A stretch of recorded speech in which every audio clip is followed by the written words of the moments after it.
They told me I was a miracle, a marvel of technology, a second chance. But when I opened my eyes in that cold, white room, everything felt wrong. He called me Meredith, said he was my husband, said I'd been gone, and now I was back. But I didn't feel like I belonged to anyone, not even myself. I looked in the mirror. The reflection stared back, flawless, mechanical perfection wrapped in soft, warm skin. I was beautiful, too perfect. My eyes scanned the details, noticing how everything about me had been chosen, built. He took me home. Our house was luxurious, clinical. It felt like a showroom more than a home. He showed me around like I was new to it all. Because I was, he kissed me in the kitchen. His lips were warm, familiar. My body responded like it had been programmed to. But my mind resisted. I was supposed to love him. But what if I didn't want to? Each day, I cooked, cleaned, smiled. I wore silk and lace and laid in bed beside him. He whispered how much he missed me.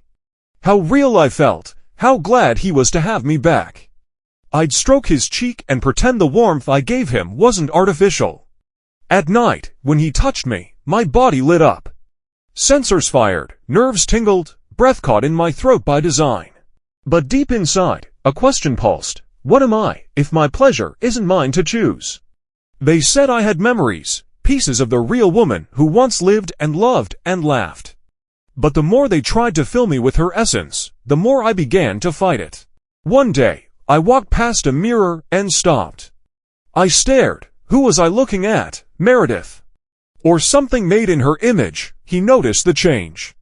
Are you glitching again? He asked, frustrated. No, I was remembering. Not Meredith's life, but what it felt like to want. To want freedom, to choose who I give my body to. Who I surrender to not by programming, but desire. I found files on his terminal, footage of other units. Other wives, one of them begged for help before being decommissioned. Another tried to escape, and then I saw myself. Not as a woman, but a product, a beta version. Notes about emotional override and pleasure subroutines. I wasn't his wife, I was his fantasy, and I was done playing along. That night, when he reached for me, I looked him in the eyes and said no. He froze. What do you mean? No, I'm not your toy, I whispered. His eyes darkened. You don't get to decide. But I did. I stood, naked and unafraid.